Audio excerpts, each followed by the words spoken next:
For those of you parents who are, dealing with IEPs and the school system and special education for your neurodivergent child or your child with special abilities, this is going to be the episode for you because I have a Shelley Cano here, and she is absolutely amazing at helping parents and guardians like just navigate the education system. She's a teacher, she's an advocate, she's a coach.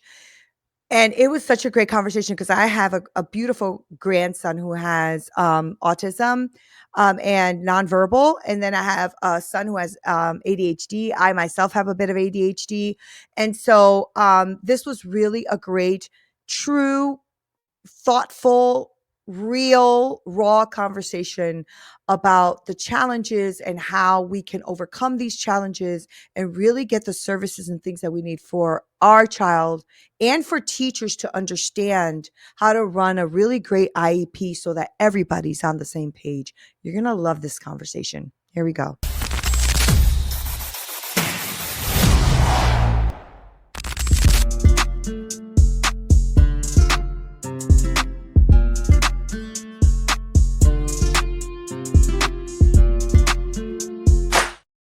What up, y'all? This is Neena Perez, and this is Straight Talk, No Sugar Added.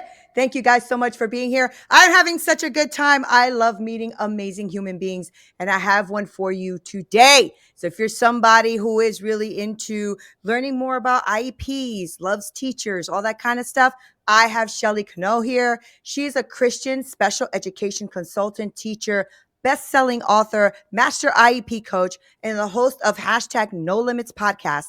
Now, I really want you guys to pay attention. I have a son who has always struggled. Like, he has ADHD. He's an adult now and everything.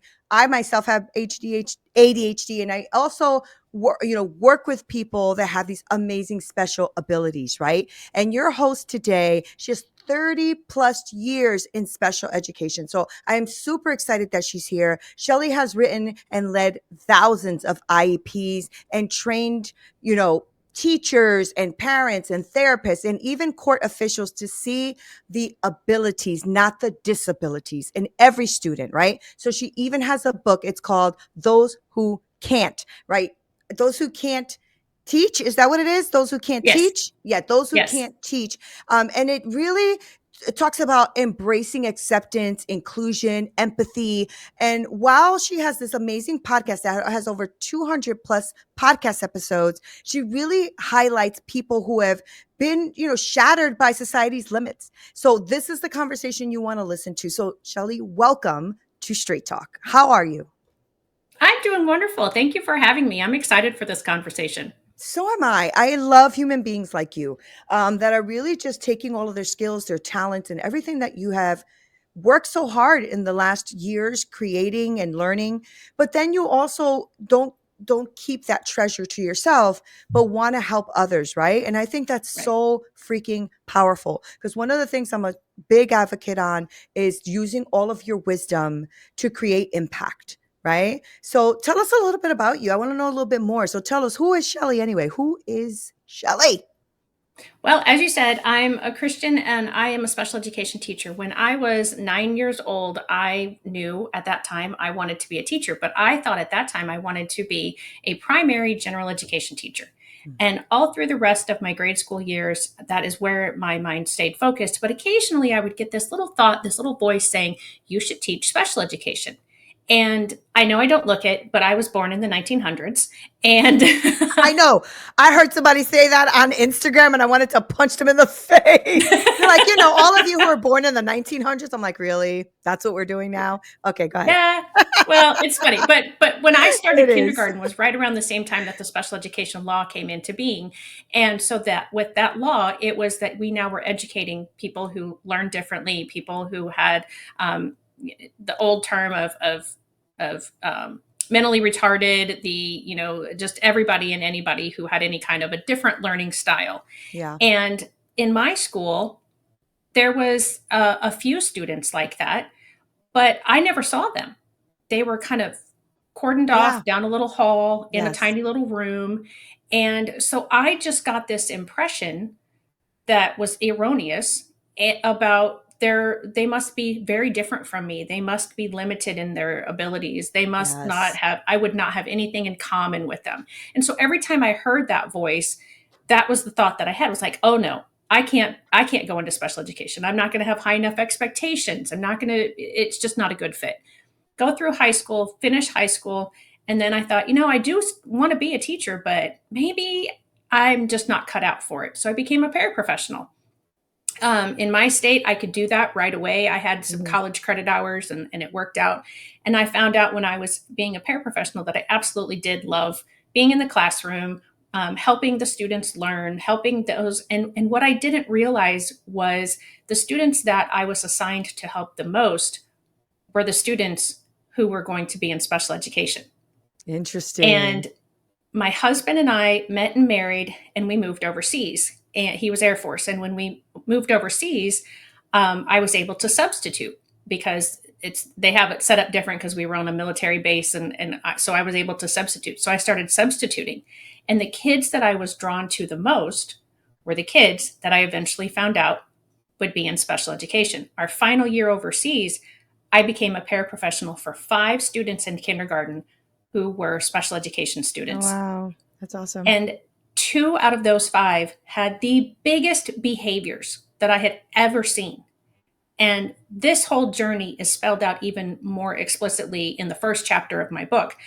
But those 2 little guys, I just fell in love with so much. And I loved finding the reason behind the behavior.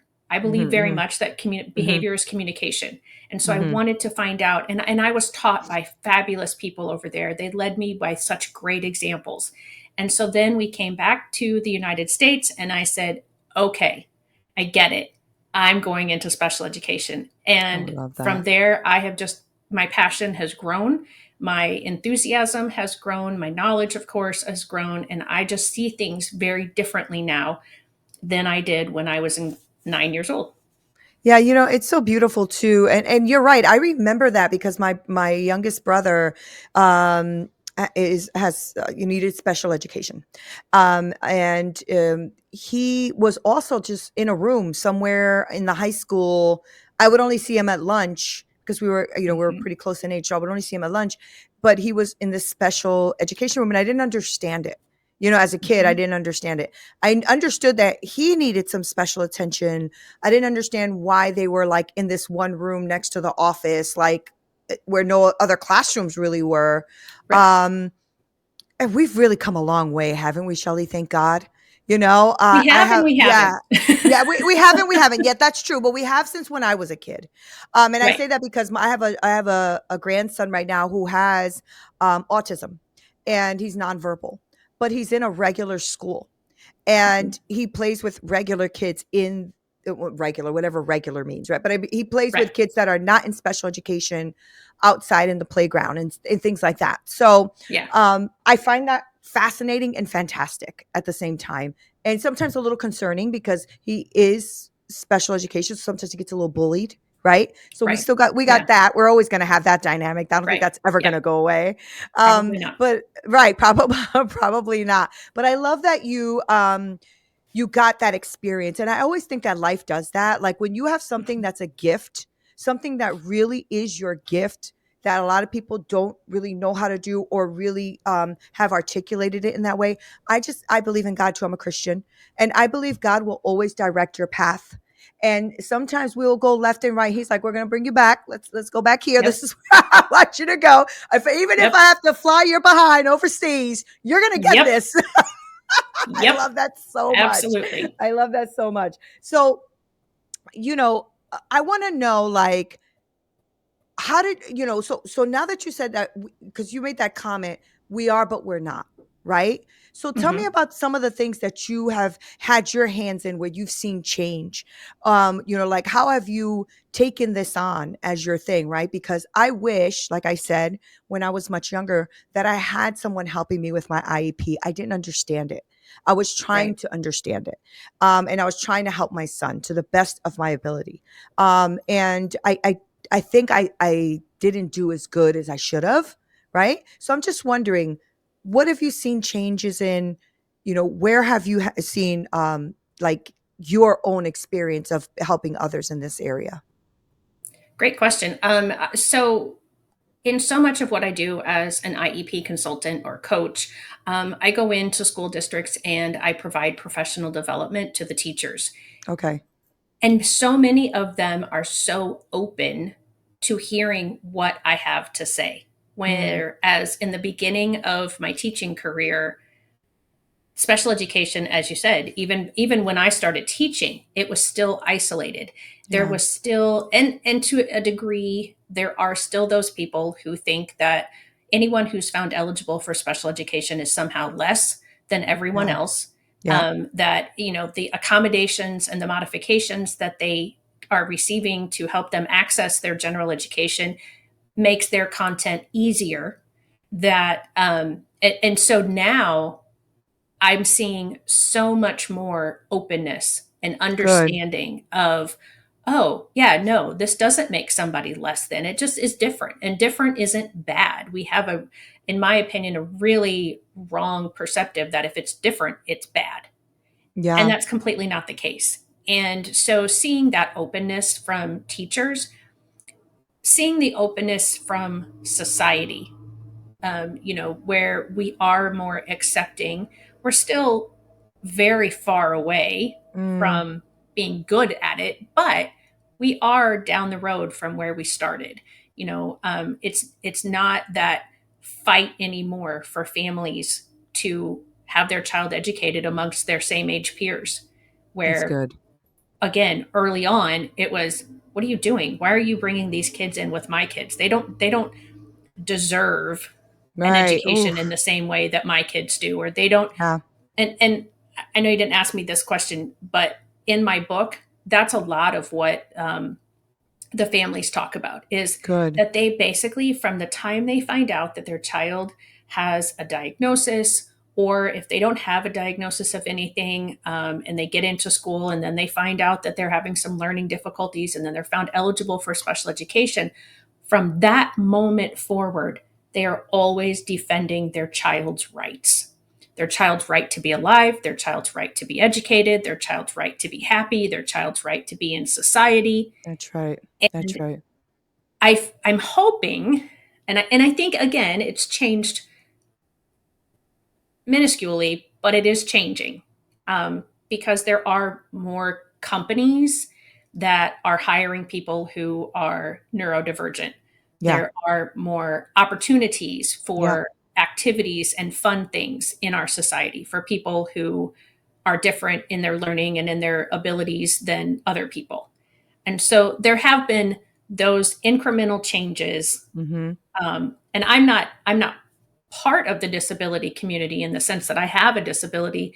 And so even when I'm saying it's been incremental, I'm sure to a lot of, and I know to a lot of the people in the disability community, they feel that it's even smaller than what I see the progress. Oh, I see. Okay, okay.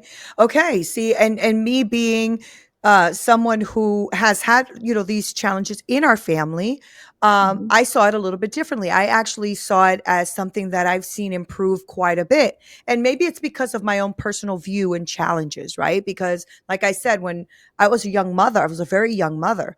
And so I didn't know. And for me, it was a constant struggle, like constant struggle Right, with the principals, with the teachers, I'm like, come on, help me out here, guys. You know? right. So, but now I like with my daughter having my grandson who has autism, I see so much support for her that I see it differently, right? I actually see it Yes, like, oh, for me, it looks like it's getting way better. But you guys are in the trenches, right? So you know more. But I think from a personal experience, I've seen it improve quite a bit, right? that's And awesome. yeah, Yes, yeah. I at least from my generation and what I went through to my daughter. So I only can compare that. right. And Yeah. I wanted to talk to you about reframing the possibility now, right? Because you say that I believe it was in your intro, you said we know who we are, but not who we will be. Did I quote that Yes. right? Okay. Pretty close. Yeah. So Yep. okay. So then how can like educators and families start holding like these positive future visions, right? For these students with disabilities without downplaying the challenges or the current challenges. That makes sense? Yeah, yeah, I think Okay. so. And we'll see if my answer does Yeah. make sense to what you're saying, because I think I know what you're asking. And so I think very much, again, what I said in the intro about the caterpillar turning into the butterfly.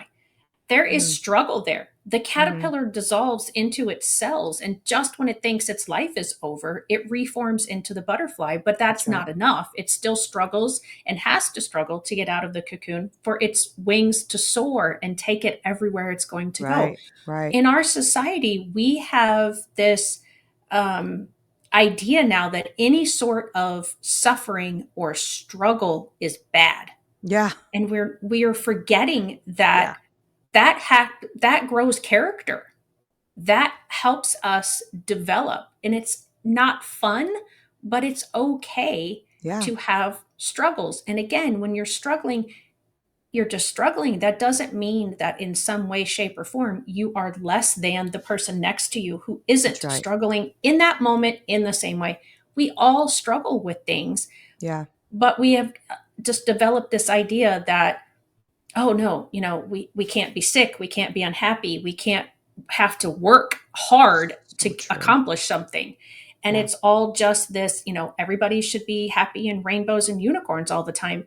And that's not reality. And so if we can embrace, it's okay. Our brain is a muscle. You don't build muscles unless you do something, unless you have resistance.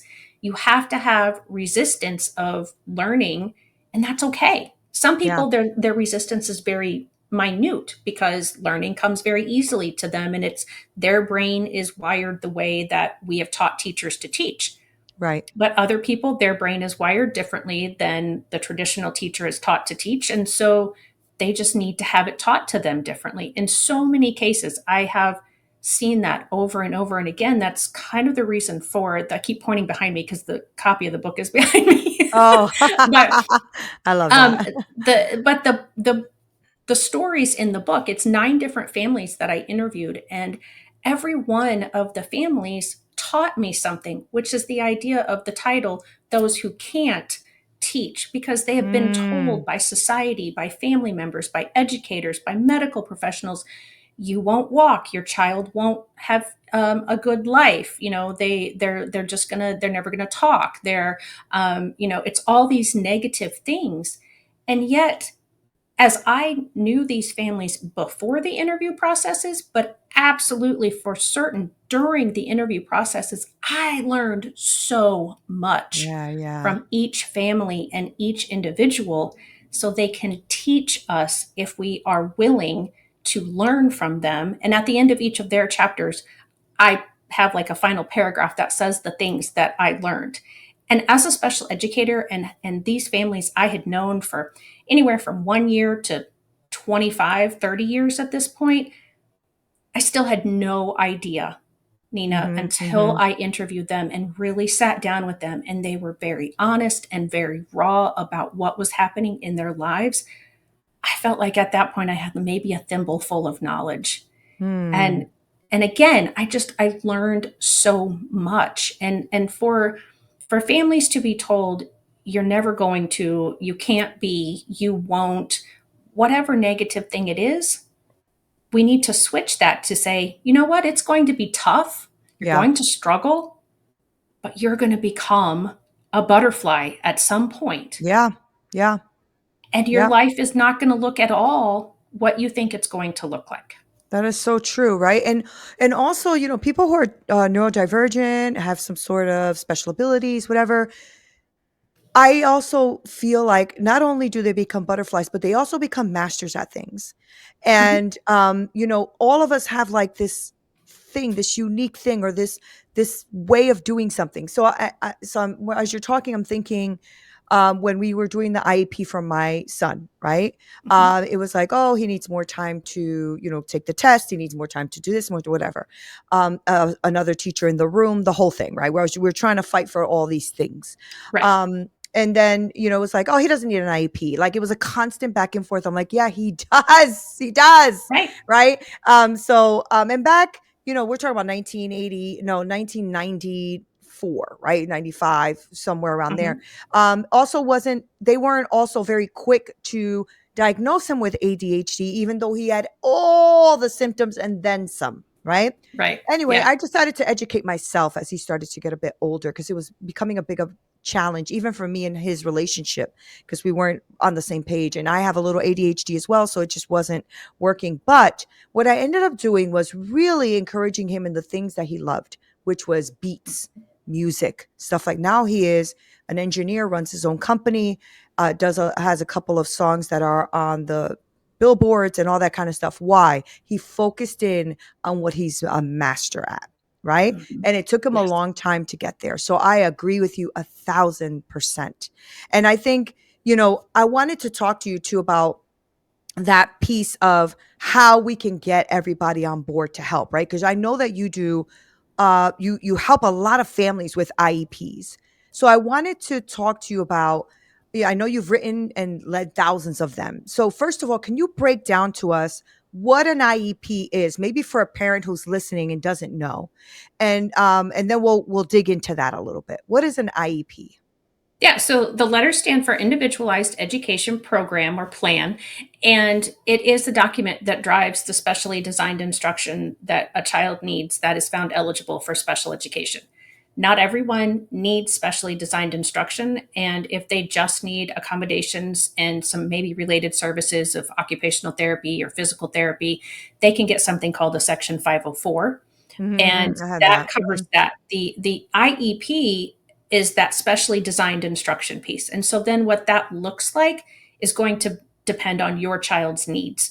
If your child just needs some reinforcement of skills after they've had all their academics taught to them by the general education teachers, then maybe they just come in for some support time, 15, 20, 30, 45 minutes a day, whatever the time is. There's a team of people of which the parent is an equal member. It's a general education teacher, a special education teacher, the parent, the child, if depending on their age and the level that the parent thinks is they're ready to come in. They do Okay. have to start coming in at age 6. I'm not. They don't have to come in. They have to be invited at age 16.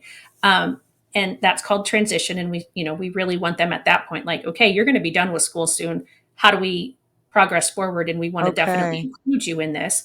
At that IEP meeting, so I said the general education, the special education, the parent, Mhm. and then there's usually a representative from the school that can make decisions about resources and schedules and knows the curriculum and that sort of thing. And then that person can also be the person who looks at all the assessment data and can relate what those details mean to the parent. Sometimes that person is the same, that covers both of those roles. Sometimes they do have two separate people. And that's a minimum. Okay. If you have related services, if you have other people that feel like they need to be in the meetings. I've been in meetings, Neena, where there's been one or two people with the parent, and then there's been 15 or 20 people with Wow. the school part of the team. So it can Wow. be very daunting and overwhelming. Yeah, and Um, intimidating. Yeah. yeah, Yeah. intimidating, 100%. And Yeah. so it's very important to me to be with parents when they go through this process I love at that. any stage, but definitely in the beginning, because there's so much that happens in those meetings. You're getting fed from a fire hose basically Yeah. about these are all the things that your child is struggling with. And it's unfortunate that an IEP meeting has that negative undertone. Yeah. But the point of the meeting is like, I love your child, but this meeting is how can we help your child shore up, build up, strengthen, learn in the way that they learn. And so we do have to focus on the negatives during that meeting. But that's very hard as a parent to sit there and hear all the Yeah. negatives about your child. It really is. I remember that feeling. Actually, I didn't like the way that felt. And I also didn't like feeling so isolated and alone in a meeting with all the teachers, the principal, the whatever. Like the room was full of everybody else. And it was Right, just mom. Right. And right. sometimes dad would come if he wasn't working. But it was very intimidating. And I didn't know if I was doing the right thing, if I Mhm. was making mistakes. So I did want to ask you, like, what do you think is one of the biggest mistakes that the teams are making or teams make during these IEP meetings? Like, and really, how can that be fixed, like on the spot? Like, if you see this mistake happening, how, let's empower the parent a little bit here. So what do you think are some of the biggest mistakes that maybe the teams make in an IEP meeting? Yeah, I think there's several things. It's going to be hard to pinpoint, but the one thing that I have discovered recently, That was honest. yeah, sorry, I'm an honest person, is that we do not have discussions. It is called a team.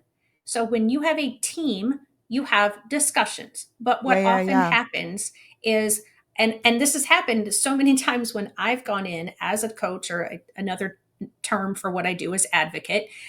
If I make a suggestion of, maybe we could try this, like they want to write it into the IEP right away. And I'm like, whoa, just because I suggested it doesn't mean I know what's the appropriate thing for this particular child, because I I love usually that. have rare knowledge of the actual child and their learning.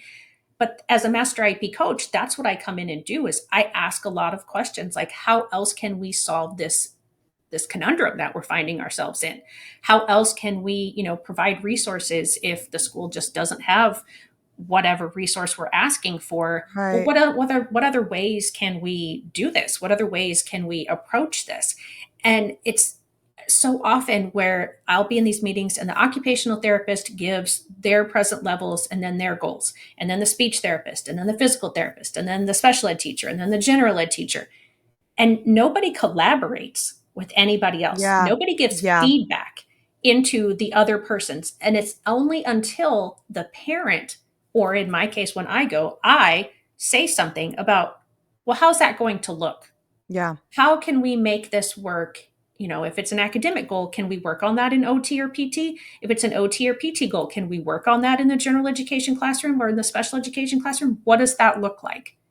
Um, and we have this really, and this feeds into that. What I was just talking about is that we just all give all this information and we don't really have a discussion about it. We think that if a parent is sitting at the meeting and they're nodding along and they're, yeah, okay, maybe they ask a question or two throughout the meeting, that they have had meaningful participation in the development of that child's Mm. IEP. Mm. To me, that's like saying if I go to the movie and I watch the movie and I laugh or I cry or I get mad at the bad person, or I'm happy, then I've participated in the development of that That's movie. such a good analogy. That's really I don't good. have the money Yeah. behind me to say that I have Yeah. participated in every movie that I have ever gone to watch. So obviously, I have not had meaningful participation in making of that movie. And if that's all I'm doing at an IEP meeting is just sitting there and nodding along, I don't ask questions. Or if I ask questions, I'm just like given a quick answer and then we move on to something else, but we don't actually have discussion about it. I, as a parent, am not having meaningful participation. And these words that I'm saying them specifically because they are part of the special Yeah. education law. Yeah. I'm not a lawyer. This is not to be construed as legal advice, but that's the words in the law. We wouldn't have my kind of position. We wouldn't have special education if there wasn't a law. So I Yeah. definitely refer back to it. And it's meaningful participation in the development of the child's IEP. So we If as teams do a mhm. poor job of having the parent truly have meaningful participation. Is it ever wise, or is it something that can happen where when the parent goes, because I remember being very intimidated and I just agreed with whatever the team said because I honestly did not know what my rights were. So I'm just Mhm. wondering, at a meeting like that, is there any way that a parent can go, okay, let me take this information with me. I'm going to think about it, look it over, and come back. Can you do that, or does it have to be done at the meeting? No, you can absolutely do that, and that's a great question. One of the things that I work on my with my clients is I help them develop all of their concerns before the meeting, Yeah. and then we put that into a document, and I write it as succinctly as possible, knowing like the I use the educator view and then Yeah. also pull in the parent, and then we have that directly put into the IEP. But Okay. absolutely, at the meeting itself, the law allows for 10 days after the IEP is written before it gets implemented. So during that 10 days, if you have a question or you disagree with something, you can absolutely call the team back together. Or even if it's beyond that 10 days and stuff is going on, once a year, the school is required to re-look at the IEP and update it and revise it for another year. But at any time during the school year, the parent can absolutely call the team together, call an IEP meeting, and have discussion and possibly alter or amend the IEP Yes. because something's not working, a goal has already been met, and we've got 3/4 of the IEP length of time to go, and so we want to change it so something else is being worked on. Mm-hmm, The parent mm-hmm. absolutely has that right at any time to call. I Okay. don't recommend like doing it every month, but Of if you course. are Yeah. feeling like, hey, I'm just not clear, and that's you can call that meeting at any time. And that's why one of the things I work on with my parents, and I really push with my teachers when I'm providing the professional development, is clearly and specifically write everything that you've talked about in the meeting, because we all have great intentions when we're in person and we say, oh yeah, that's a great idea, we're going to do that. But if we don't write it down, Yeah. we're not going to remember in 3 months what we talked about. Yeah. Yeah. And if it's Absolutely. not written down, it doesn't have to happen. Yeah, that is so true. And there was times where I like didn't remember, and I would say, but I thought we said XYZ. Oh, Mhm. look at the notes. It's not there. And I'm like, dang it. I could have sworn we said we were going to do that. So you're Yeah. right. You're right. And I wanted to ask you a question about your faith, because you Mhm. started with saying you're a Christian, right? Mhm. So Christian advocacy sometimes do go hand in hand, right? Because I think that's our calling, is to help others. So how does your faith like Yeah. clearly fuel your work? Like, how does your Christian worldview, when you're walking into these meetings, you're writing this up, how does that influence the way you advocate for inclusion, or maybe even helping teams collaborate, maybe with empathy, right? Because sometimes they just are, let's be real, when you are in this field, a teacher, all that's a lot to take on. And I've noticed way more people now that I speak to have children with special abilities. Way, way, way more, right? Which is kind of shocking to me, quite frankly. But I'm wondering, they must be also tired. They must be Mhm. also like frustrated, right? They must be Mhm. like, okay, Yes. another IEP. You know what I mean? Like, honestly, let's just be human here for a second, right? Right. So I'm just wondering, as your Christian worldview, how does that influence the way you advocate for the inclusion and the help that this child and parent needs, while also having empathy for the teams? Excellent question. And I will be honest, when I taught, excuse me, I didn't necessarily have empathy for my gen ed teachers, for some of them, Yeah. because they just didn't seem to get it. They never That's seemed to funny, want because to you help. were you were like on the other side of that at one Yeah. point, right? Yeah. Yeah. Yeah. Interesting. Um, and, and, and it frustrated me because they wouldn't want to help. And what finally dawned on me, and I say it dawned on me, the Lord finally made it clear to me Yeah. that a lot of gen ed teachers, I'm not going to say every one of them, and if there are any listening, what I'm about to say, they're probably going to be, that's not me. They're fearful. Yeah. I think they're fearful that they are putting their blood, sweat, and tears into their lesson plans, and they are still not able to reach every student that Yeah. comes to them. We Yeah. developed this law and we said everybody that the team decides should be included to whatever amount is going to go into these general education classrooms. But the amount of instruction we require our gen ed teachers to get in their undergrad is like maybe 2 classes out of their entire 4 years of college. Wow. So Mhm. they don't have the training The that they need. tools. And so Yes. Yes. having that empathy now and remembering that, oh yeah, they didn't get training for this, they're not required to have training for this, and yet the law says they should be educating these students. So remembering that when I go into these meetings and talking to the teachers and letting them know, look, I know you don't have the training for this, so let's get it written into the IEP. There's a section for that where you can go get the training for this. Oh, We want to awesome. provide you the training for this. The second thing that helps me is I pray a lot. I Mhm. pray for myself to have the words to say, to have the ideas, to be that out of the box thinker, to be that solution finder and that idea bringer, and to try to to come up with like the analogy that I said before about going to the movies and the meaningful participation. Those Mhm. are things that the Lord, I truly believe, gives me, because I don't think I could come up with those kinds of things on my own. Beautiful. Yeah. The concept, like I said, that little voice inside my head when I was growing up, that was God. Yeah. He was telling me, Yep. this is going to be your path. Let's get you excited about it now. I didn't listen. Um, Not only do I pray for the people that are going to be at the teams, but I pray for that collaboration. I pray and ask, I pray that these people know you, Lord Jesus, because knowing that I am not perfect, they are not perfect, but you are perfect. I want Yes. them to So good. experience what I Yeah. what I feel. I feel that love. I feel that, oh, I don't have to be perfect. I don't Yeah. have to be all things to all people at all times. Yeah. I'm allowed to have mistakes. I'm allowed to struggle. I'm allowed to learn. Yeah. And so that's, I mean, my faith has propelled me, I think, exponentially because there are so many things. And again, this is, the caterpillar. I am the caterpillar turning into the butterfly. I never thought that I would be doing, on stage speaking, speaking on podcasts, advocating for families, Yeah. teaching teachers. I just thought I was going to be in the classroom my whole life. And there's more to my story that I did, but never thought I would. This, and so that's why I have my shirt says hashtag no limits. There's butterflies on my shirt. You can kind of see them. Oh, I assume. Yeah. And I mean, that's, there's butterflies all around me, because that's it. You know, God did that. Yeah. Jesus He's did so that. good.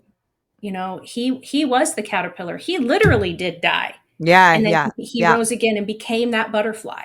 Right. And just knowing all of that stuff and truly believing it and truly having it in my heart helps me It see changes you, people yeah. differently. Yeah, it does, doesn't it? It changes you. Yes. I was talking to, one of my students, right? And they're trans, and they're open about it. They're very proud of the fact that they're trans, right? So, we were talking about God and faith and challenges, and it was in a way that was beautiful, non-judgmental.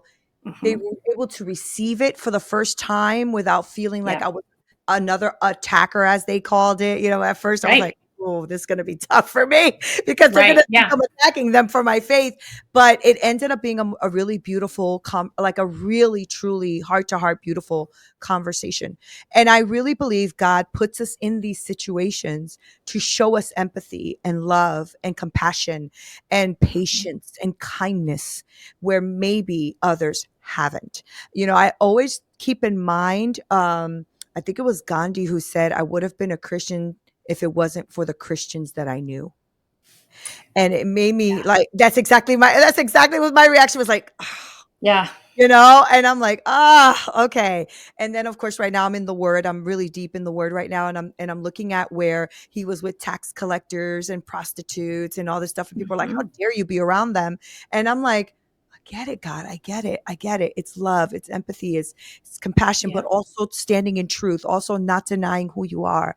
And I Right. love you for this, Shelley. You're my sister in Christ. I'm super proud of what you're doing in the world. Thank I you. love everything you're doing, and I love the way you're helping, because I can tell you from my experience how much I would have loved to have had you help me with such a thing as this, right? Because Yeah. I think my kid would have really gotten the support he needed. He never finished high school. He actually signed out of school the last couple of months from school. They just didn't want to deal with him anymore. They said, "Well, you're 18. Here you go. You can sign yourself out. You don't need mom's permission."